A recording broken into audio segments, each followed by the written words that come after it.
My boyfriend told his friends he didn't want me to have his baby because I was getting too fat during pregnancy, so I left him, gave birth, and had a glow up. I then found someone who actually loved me, and that made my ex go psycho. He crashed our wedding and forced me to take everything from him. Josh and I have been together for the last 4 years, and I am currently 7 months pregnant.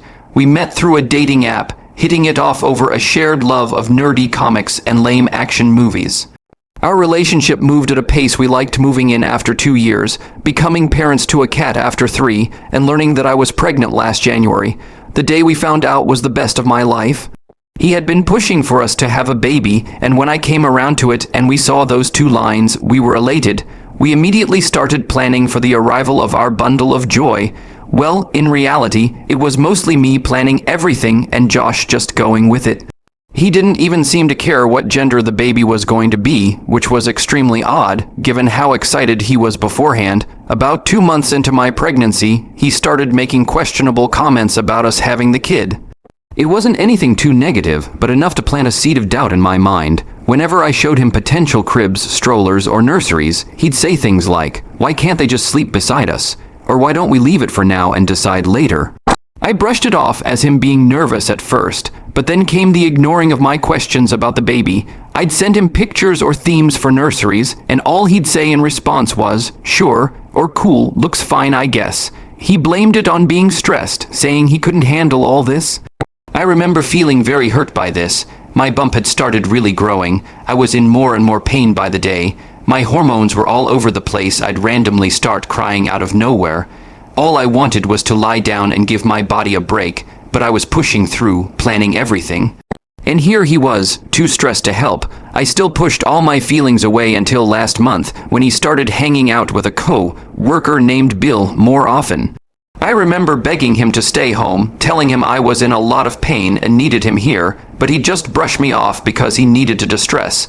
He'd go to Bill's 2 or 3 times per week, and when he'd come home and find me throwing up in the bathroom, he'd barely check on me. Sure, he brought me a blanket and some water, but not much more than that. It got to a point where he stopped showing me any sort of affection. I couldn't get as much as a hug good night from him, much less a kiss or anything more intimate. I remember talking to my best friend Susie about it, and she told me some guys can act this way before becoming fathers, and suggested I get him a parenting book to ease his nerves. So last week, I got him a book suited for anxious, expecting fathers. I even cooked him a 3-course meal from scratch while freaking pregnant, so it would be ready by the time he got back from work. Well, that night was a disaster. Josh barely looked at me while we ate, and when I gave him the book, he dropped a bomb. He wanted me to terminate the pregnancy. I was stunned. He was the one who pushed for the baby in the first place. I pressed him, and he said he'd realized he's not sure if he's ready to be a dad, referencing how Bill regrets having his kids. I wanted to break down and cry, wondering how he was letting his co-worker affect his judgment. The rest of the night was silent and extremely tense. We didn't speak until the morning, when I headed out to grab breakfast alone and think about it. I remember calling Susie, and she talked me through everything. I felt slightly better. Coming home that evening, I had a clearer head and had made a mental note of all the talking points I needed to have with Josh. Until I got a text from Richard, one of Josh's other co-workers. He asked me if I was okay. We had only met twice before, so I was extremely confused. I responded that I was then asked why he was texting me. He immediately dropped the subject. I wanted to ignore it, but I couldn't shake the feeling. I called him, and when he answered, he sounded nervous, like he was hiding something. I questioned him over and over until he spilled. The co-workers were all congratulating Josh on the pregnancy, but when Bill asked Josh if he was ready for his wife to never be the same, Josh said he had concerns.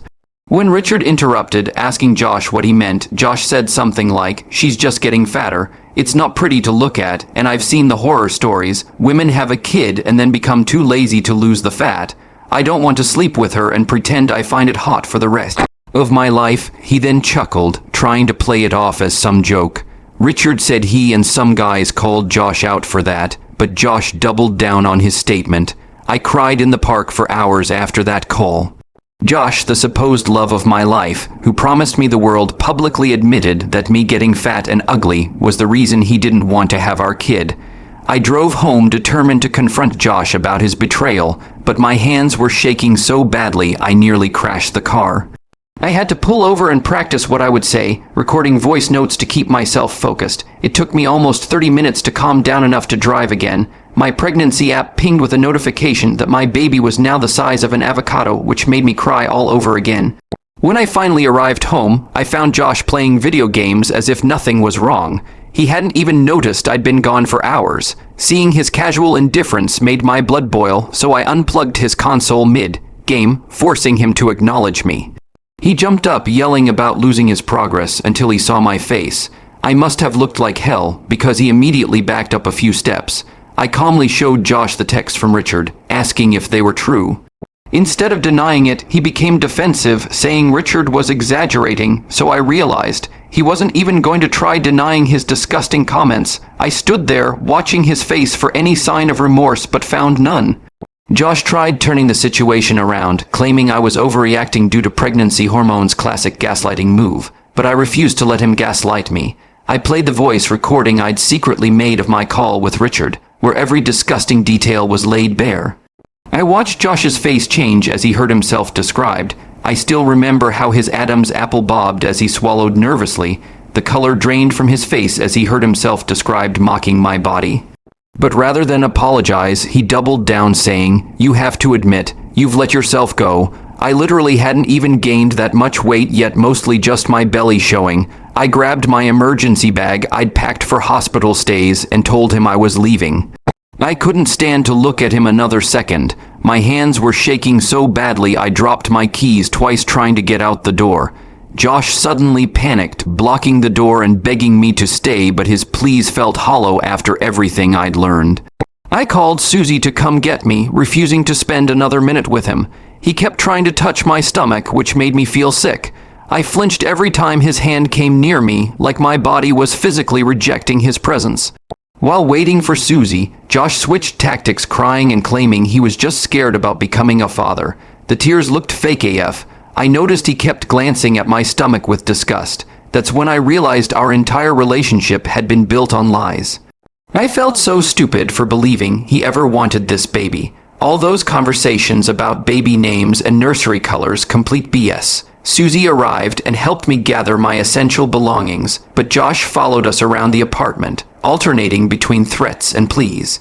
Susie recorded his behavior on her phone as evidence. He kept trying to grab things out of my hands. As we were leaving, Josh grabbed my arm, begging for one more chance, but his grip tightened painfully when I refused. I could feel his fingernails digging into my skin. Susie threatened to call the police, finally made him back off. I had bruises the next day. In Susie's car, I broke down completely, 7 months pregnant, with nowhere to go.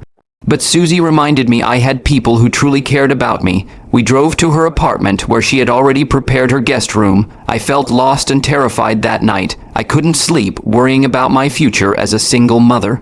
But feeling my baby kick reminded me what was truly important. I started making lists of steps I needed to take to protect myself and my child. The list helped me focus through my panic. I went through an entire notepad that night, the pages wet with tears. The next morning, I called my OB/GYN to inform them about the situation, but they warned me about the stress affecting the baby. I scheduled an emergency appointment to check on my baby's health. My blood pressure was dangerously high. The nurse gave me a teddy bear to squeeze during the ultrasound, which made me feel like a child, but it helped. I contacted a lawyer to understand my options regarding Josh and custody, but the legal advice was complicated and expensive. The retainer alone was more than my monthly rent. I reached out to a women's resource center that offered free legal guidance for expectant mothers. They were incredibly helpful with the paperwork. The woman who helped me had been through something similar and gave me her personal number. When I checked my phone, I had 37 missed calls and dozens of texts from Josh, but reading his messages showed he was more concerned about himself than me or our baby. I blocked his number, needing space to think clearly. His messages were all about how I was ruining his life. Not a single one asked if the baby was okay. Susie suggested I should inform our mutual friends about what happened, but I was afraid they wouldn't believe me over Josh. I decided to write everything down with Richard's testimony as proof and share it only with those I truly trusted. Most of them were shocked but supportive. A couple of people blamed my pregnancy hormones, which told me exactly who wasn't really my friend. After a week at Susie's, I returned to our apartment with 2 friends to collect more of my belongings, but discovered Josh had changed the locks. I had to call a locksmith and show my lease agreement to prove I lived there. It cost me $200 I couldn't afford. Inside, I found Josh had trashed many of my personal items, including nursery supplies I'd bought, but the damage made me more determined to get everything I needed. He'd even torn pages from my pregnancy journal, where I documented all the little milestones. We quickly packed my car with as much as possible, including important documents. He'd even cut up the baby clothes I bought. I saw pieces of the onesie my mom had sent from across the country in the trash. I filed for a restraining order after documenting the property damage, but the judge only granted a temporary order saying there wasn't enough evidence of physical danger. I installed security apps on my phone to record any future interactions. I felt like no one was taking this seriously. With Susie's help, I found a small one-bedroom apartment I could afford on my savings. But the landlord seemed hesitant to rent to a pregnant woman with no current job. My parents had to co-sign the lease. Despite our strained relationship, Mom kept saying, "I told you so about Josh." She'd never liked him, which annoyed me at the time, but it turned out she had better instincts than I did. Moving day should have been a fresh start, but I spotted Josh's car parked down the street watching me. My brother KB and his friends formed a protective circle around me while we unloaded.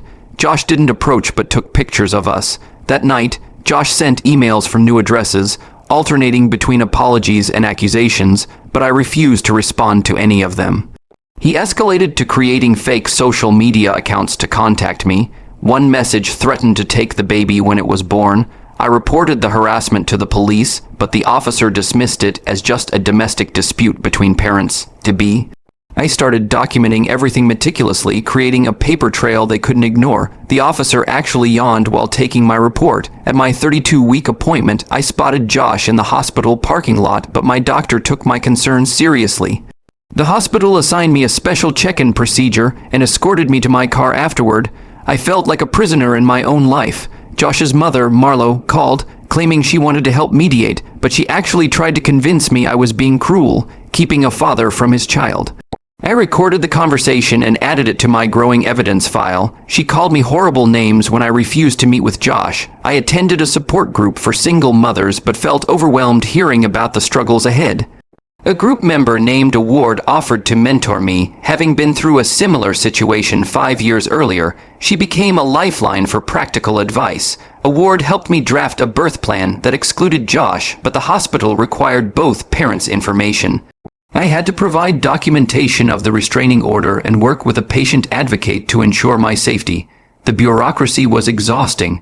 I found flowers on my doorstep with no card, but my doorbell camera showed Josh delivering them at 3:00 a.m. I reported the restraining order violation, only to be told it was a harmless gesture. The officer even suggested I should appreciate the romance. I wanted to scream. My car's tires were slashed in my apartment parking lot, but there were no security cameras to prove who did it. I had to spend money I couldn't afford on repairs and a steering wheel lock. I was now taking Ubers to doctor appointments. The drivers always wanted to chat about my pregnancy, asking innocent questions like, "Is your husband excited?" That made me want to cry. Susie suggested I stay with her again until the baby came, but I refused to be driven from my new home. I asked KB to stay with me temporarily, turning my living room into his bedroom. He snored loudly, but I felt safer with him there. As my due date approached, my anxiety worsened with every strange noise, but KB taught me self-defense techniques adapted for my pregnant state. I began to feel less helpless, though still constantly vigilant. I jumped at every sound outside my door. Every time the floorboards creaked, I'd break into a cold sweat. At 36 weeks, I woke to someone trying to open my apartment door at midnight, but the new deadbolt KB had installed held firm. I called 911 while my brother confronted Josh through the door. Josh was yelling that he just wanted to see his baby. The police finally arrived and found Josh clearly intoxicated, but they still seemed reluctant to arrest him. KB filmed the entire interaction while I reminded the officers about my restraining order. One officer knew Josh from high school, which made me nervous. Josh was arrested for violating the restraining order, but was released on bail the next morning. I filed for an emergency hearing to extend and strengthen the protection order. I felt like I was fighting the system alone. At the hearing, Josh appeared with an expensive lawyer who painted him as a concerned father-to-be. But Richard testified about Josh's true comments at work. The judge extended the restraining order and added stricter provisions. Josh glared at me throughout the hearing. Josh lost his job after Richard's testimony revealed his character, but this left him with nothing to lose. His harassment intensified, now including calls to my workplace claiming I was unstable. He told my co-workers I had threatened to hurt myself and the baby. My boss, George, was initially understanding about the situation, but the constant disruptions began affecting business. I was placed on early maternity leave, cutting my income when I needed it most. I had to apply for emergency assistance to cover rent. I discovered Josh had been spreading lies in our friend circle, claiming I had cheated and the baby wasn't his. But several friends saw through his lies. They created a rotation schedule to check on me daily. I was grateful but felt like a burden. One night, I received a text from an unknown number with pictures of me inside my apartment. But I couldn't figure out how they were taken. KB and I searched the entire place, eventually finding a hidden camera in the smoke detector. It had been recording for weeks. The police were called about the hidden camera, but they said they couldn't prove Josh installed it. I contacted a private security company to sweep my entire apartment. I felt violated, knowing he'd been watching me. The security company found 2 more cameras and evidence my computer had been hacked. But the cost of their services depleted my savings. I had to start a crowdfunding campaign to help with expenses. People online were surprisingly generous. The campaign gained attention, bringing support from strangers. But Josh discovered it and left threatening comments. My friends documented everything and reported him for further restraining order violations. One comment said he'd get me eventually. Josh was arrested again for the violations, but managed to post bail quickly. I realized the legal system wasn't going to truly protect me before the baby arrived. I felt completely helpless against his determination. In desperation, I contacted Josh's parents, hoping they might control their son, but they defended him, saying I was ruining his life. I decided I needed to take more drastic measures for my safety. His father actually threatened to sue me for alienation of affection. I considered moving to another state to escape, but learned I couldn't legally take my baby across state lines without court approval. I needed to find another solution that wouldn't jeopardize my parental rights. Every option seemed to have impossible complications. After consulting with the ward and other survivors, I made a difficult decision, but worried about potential consequences. I invited Josh to meet me in a public cafe, planning to secretly record our conversation to get solid evidence. KB thought I was crazy, but understood my plan. I arrived at the cafe early, setting up my phone to record and choosing a table near security cameras. But my hands were shaking with anxiety. I texted KB, who was positioned nearby, ready to intervene if needed. I ordered tea but couldn't drink it. Josh arrived, looking surprisingly put together, and immediately began a charm offensive. But I steered the conversation toward his behavior. He gradually dropped the act, growing irritated when I wouldn't be manipulated. He kept trying to touch my hand. I calmly asked why he'd been harassing me, but his response was chilling. "You took my baby and ruined my reputation, so I'm taking your peace of mind." I realized he viewed this as revenge, not about our child at all. His eyes were cold as he said this. I pushed further, asking about the cameras in my apartment, but he smirked, asking how I enjoyed the show. I had explicit confirmation of his actions, which I knew would hold up in court. He seemed proud of how he terrorized me. When I mentioned his comments about my body to co-workers, his facade completely dropped, but I wasn't prepared for his vicious verbal assault that followed. Other cafe patrons began staring as he called me disgusting names. A woman at the next table looked horrified. The cafe manager, Karma, approached, asking if everything was okay, but Josh grabbed my wrist painfully under the table. I loudly announced I was 7 months pregnant and being threatened. Several people stood up immediately. Josh immediately switched tactics, claiming I was having a mental breakdown, but multiple witnesses had heard his tirade. Karma asked him to leave, while a customer who happened to be a nurse checked on me. The nurse gave me water and helped me breathe. Josh refused to leave, causing a scene, but this only created more witnesses. KB finally stepped in, along with 2 other customers, physically escorting Josh outside. One man told Josh he should be ashamed of himself. I was shaken but triumphant, having gotten solid evidence. But as I left the cafe, I saw Josh vandalizing my car. KB called the police while I filmed from a safe distance. Josh was slashing my tires and breaking windows. The police arrived quickly this time and arrested Josh on the spot, but I started experiencing contractions from the stress. The nurse from the cafe helped me breathe while waiting for an ambulance. She held my hand the entire time. At the hospital, doctors confirmed I was having false labor but advised complete bed rest to prevent early delivery. I had to rely entirely on friends for the next few weeks. KB moved his PlayStation into my bedroom to keep me company. Josh remained in jail, unable to make bail this time, but his parents hired an aggressive attorney. I had to use my recording and witness statements to fight back in court. Their attorney tried to claim I had entrapped Josh. The judge reviewed all evidence and denied Josh bail, but the stress of court appearances was affecting my health. My doctor wrote a letter allowing me to appear virtually for future hearings. My blood pressure was dangerously high again.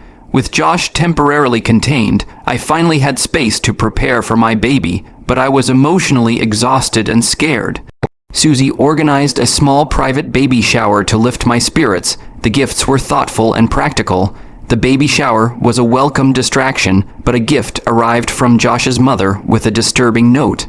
We contacted my lawyer, who filed for a restraining order against her as well. The note said, "I'll be there for the birth whether you want me or not." At 38 weeks, my water broke in the middle of the night, but I was alone when it happened. I had to call an ambulance while trying to remain calm. The dispatcher stayed on the phone until help arrived. At the hospital, my contractions intensified quickly, but the nurse couldn't locate my special check-in status. I had a panic attack, terrified Josh would somehow find me. I couldn't stop crying between contractions. My doctor finally arrived and confirmed my protection status, but the labor was progressing faster than expected. There wasn't time for the epidural I had planned on. The pain was unbelievable, but I had no choice. KB and Susie arrived to support me, but the hospital only allowed one person in the delivery room. They took turns, ensuring I was never alone. KB nearly fainted during his shift. After 6 hours of excruciating labor, my beautiful daughter Lily was born, but the joy was mixed with fear as I checked every hospital staff ID. The nurses created a code word system for anyone entering my room. They used sunflower as our safety word. Holding Lily for the first time was magical, but I couldn't fully enjoy it, knowing Josh might try something. The hospital assigned security to patrol near my room. I barely slept that first night, watching Lily constantly. News of Lily's birth somehow reached Josh's mother, Marlo, but hospital security stopped her in the lobby. She created a scene demanding grandmother's rights. She tried to claim she was my mother to get past security. The hospital wanted to discharge us after 2 days, but I didn't feel safe going home. A ward helped me find a temporary safe house through a domestic violence organization. We left through a service entrance to avoid being seen. The safe house provided security and support, but I had to remain completely off social media. My friends spread misinformation about where we were staying to throw Josh off our trail. They posted about me staying at places I wasn't. Josh was released from jail pending trial, but the prosecutor had added additional charges based on new evidence. His bail conditions now included GPS monitoring. He still managed to send letters through others. I filed for sole custody of Lily, but Josh counterfiled, claiming parental rights. I had to prepare for a lengthy court battle while caring for a newborn. Lily had colic and barely slept, adding to my exhaustion. My maternity leave was running out, but returning to work meant finding childcare I could trust. I accepted my parents' offer to help, slowly rebuilding our relationship. My mom fell in love with Lily instantly. The custody hearing was scheduled, but Josh's attorney requested multiple delays. Months passed with the situation still unresolved. Every delay cost me more money I didn't have. Lily grew into a beautiful, happy 3-month-old, but I lived in constant fear whenever we left the safe house. I rarely ventured out except for necessary appointments. I missed fresh air and normal activities.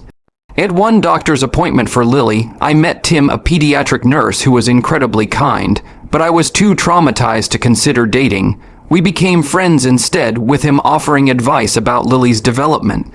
He gave me his number just for baby questions. After 4 months in the safe house, I found a new apartment in a secure building, but it was in a different city, away from my support network. Tim offered to help with the move since he lived nearby.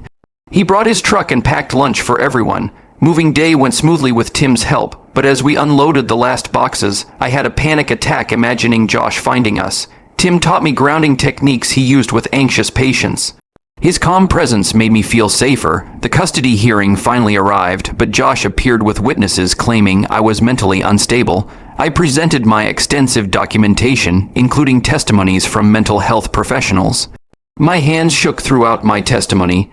The judge reviewed all evidence but struggled with completely terminating parental rights. A compromise was reached. Josh would have supervised visitation only after completing anger management and parenting classes. I cried in the bathroom after the ruling. I was devastated about the visitation decision, but Josh's GPS monitoring showed he'd driven by my old apartment multiple times. His bail was revoked, buying me more time. The officer who arrested him actually apologized for not taking me seriously before. With Josh temporarily back in jail, I focused on creating a home for Lily, but my finances were stretched thin. Tim connected me with a local mothers group that shared childcare and resources. The group became like family to me. I slowly began to trust people again, particularly Tim, who was wonderful with Lily, but I worried about his intentions. I kept our relationship strictly in the friend zone despite growing feelings. He never pushed for more. Josh's criminal trial approached, but his lawyer offered a plea deal that seemed too lenient. I met with the prosecutor, sharing how the harassment had affected my life. The prosecutor promised to fight for appropriate consequences. The judge rejected the plea deal, sentencing Josh to 18 months, but he would be eligible for parole in just 9. I had to make the most of this time to establish stability. The sentence felt too short for what he'd done.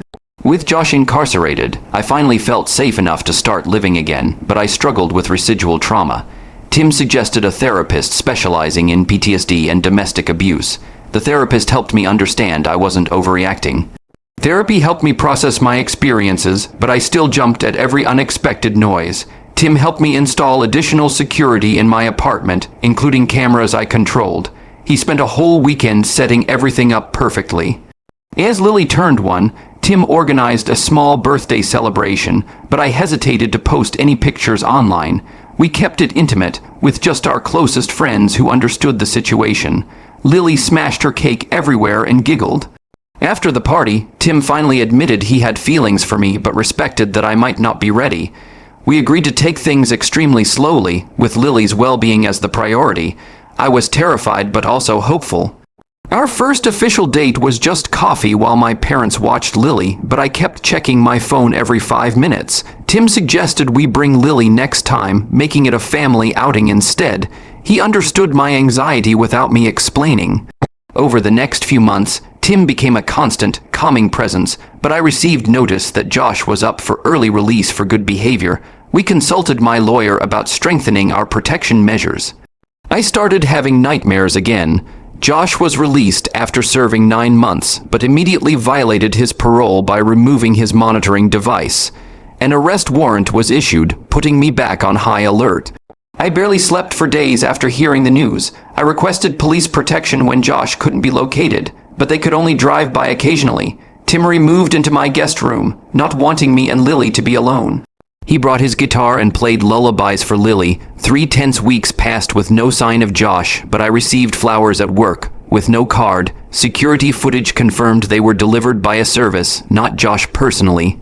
The message read, "I'm watching you." The flower deliveries continued daily, but the florist refused to disclose who ordered them. Tim helped me get a lawyer to subpoena their records. Each delivery made me physically ill with anxiety. The records revealed Josh's mother was sending the flowers, but this proved they were tracking my movements. I had to switch jobs, finding remote work to limit my public exposure. I missed my co-workers, but felt safer at home. Working from home allowed me to care for Lily, but the isolation began to affect my mental health. Tim organized small gatherings at our apartment where I could socialize safely. These gatherings became weekly traditions. At one gathering, a friend's new boyfriend, Shadow, seemed oddly interested in my story, but I dismissed it as normal curiosity. I was shocked when Tim later spotted him taking pictures of our building. He had circled the block 3 times. We confronted Shadow about the photos, but he made excuses and left quickly. We reported it to the police, suspecting he was connected to Josh. The police said they'd look into it, but sounded unconvinced.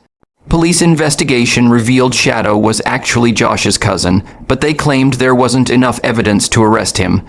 Tim and I decided we needed to move again. I cried all night at the thought of starting over. Finding a new apartment quickly was challenging, but Tim suggested we look for a place together.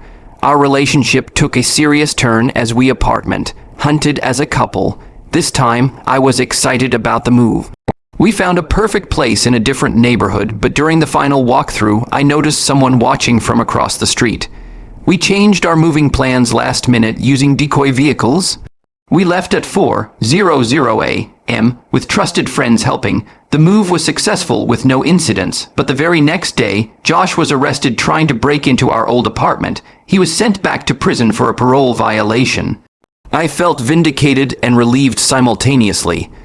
With Josh back in custody, Tim formally asked me to make our relationship official. But I worried about what would happen when Josh was eventually released again. We agreed to take it day by day, focusing on creating happy memories. Tim never pressured me for more than I could give. Lily began calling Tim Dada, naturally, but I worried about her relationship with her biological father. We consulted a child psychologist about how to handle the situation as she grew older. The psychologist was incredibly helpful. The psychologist suggested age-appropriate honesty would be best, but recommended waiting until Lily was older for details. We focused on ensuring she felt safe and loved in the present. Tim started a special bedtime routine with her. As Lily's 2nd birthday approached, Tim proposed, but I hesitated, worried it was too soon. We compromised on a long engagement, giving us time to be certain. The ring was simple but perfect. We planned a small engagement celebration, but news somehow reached Josh in prison. He began sending threatening letters addressed to Tim. One letter included a crude drawing of Tim with a knife. The prison was supposed to screen Josh's mail, but the letters continued arriving. Tim installed cameras covering every angle of our new home. We also got a dog named Cooper for additional security. Josh became eligible for release again, but his behavior in prison had been erratic. The parole board required him to complete extensive therapy before considering release. His threats against Tim worked against his release. With Josh still contained, we began planning a small wedding, but I had nightmares about him showing up. We kept all details completely off social media and used code words with vendors. We changed the venue twice as precautions. On our wedding day, security was tight, but I still felt anxious walking down the aisle. Tim arranged for KB and 2 friends to serve as discreet security. I kept scanning the crowd during the ceremony. The ceremony was beautiful, with Lily as our flower girl, but as we exchanged vows, a disturbance erupted at the entrance. The officiant quickly pronounced us married while security investigated. I nearly fainted from fear. The disruption was Josh's mother trying to enter, but she was quickly removed. We continued with our reception, refusing to let her ruin our day. I actually laughed when I heard she'd been arrested for trespassing. We postponed our honeymoon until we felt safer, but Tim surprised me with a mini-moon staycation at a local hotel. We had our first peaceful nights as a married couple while my parents watched Lily. It felt like breathing for the first time in years. Returning home, we received notice that Josh was being released, but with strict conditions, including an ankle monitor and prohibition from entering our city. We cautiously resumed normal life while maintaining vigilance. I still checked the security cameras multiple times daily. Months passed without incident, but I discovered I was pregnant again. We decided to move one final time before the baby arrived, choosing a home in a gated community. The extra security was worth the higher cost. The pregnancy progressed smoothly, but at 7 months, I spotted someone resembling Josh near Lily's preschool. We immediately switched her to a school with better security protocols. The new school understood our situation completely. The police investigated the preschool incident but couldn't confirm it was Josh. Tim installed a GPS tracker on Lily's backpack as an extra precaution. We practiced safety drills with her as a game. As my due date approached, Josh violated his parole conditions, but went into hiding before police could arrest him. We went into lockdown mode, barely leaving our home. Tim worked from home to stay with us. I went into labor 2 weeks early, but was terrified of going to the hospital. Tim arranged for a midwife and backup medical team to come to our home for the birth.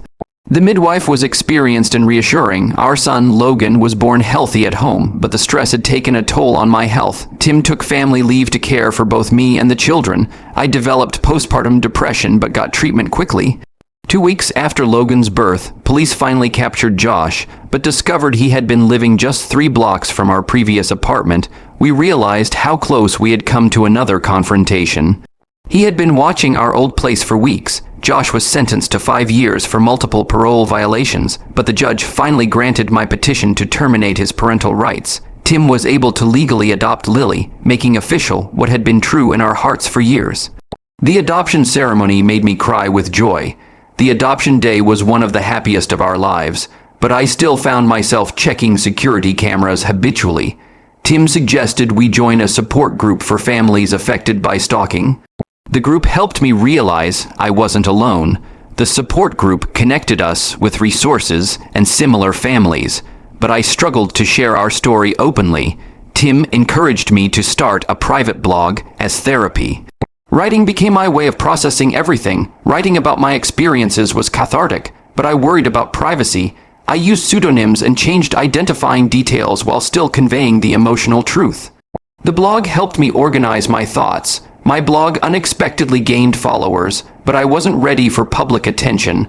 I worked with a domestic violence organization to turn my experiences into resources for others while maintaining anonymity.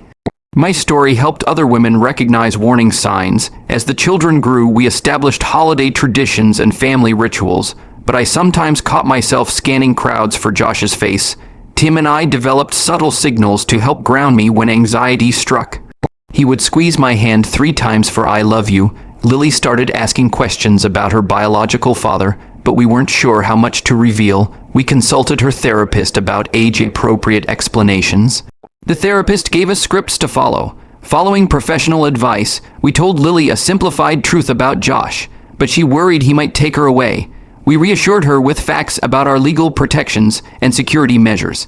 Tim showed her his adoption certificate often. When Logan turned 3 and Lily was 6, we received news that Josh was being released early, but strict conditions prevented him from contacting us. We cautiously planned our first real family vacation. We chose a beach destination with security. Our beach vacation was magical, watching the children play freely, but I noticed a familiar car following us on the drive home. We contacted police, who intercepted Josh 50 miles from our house. He had violated his conditions immediately. This final violation resulted in Josh losing all possibility of early release, but his obsession seemed undiminished. After years, the prosecutor helped us relocate through a victim protection program, allowing us a truly fresh start. We moved to another state entirely. In our new community, no one knew our history, but I worried about starting over again. Tim reminded me that home wasn't a place, but wherever our family was together. He was right, as always. 5 years after Logan's birth, we gathered for a family portrait in our backyard. But just as the photographer clicked the shutter, we received news that Josh had attempted to find our new address using a prison computer system, and was caught in the act. His sentence was extended by 10 years, giving us the security to finally, truly relax. As I looked at my beautiful children playing with Tim, the man who had stood by us through everything, I realized that despite the nightmare that led us here, we had created something beautiful, a family built on love, trust, and the kind of resilience that can only come from weathering the storm.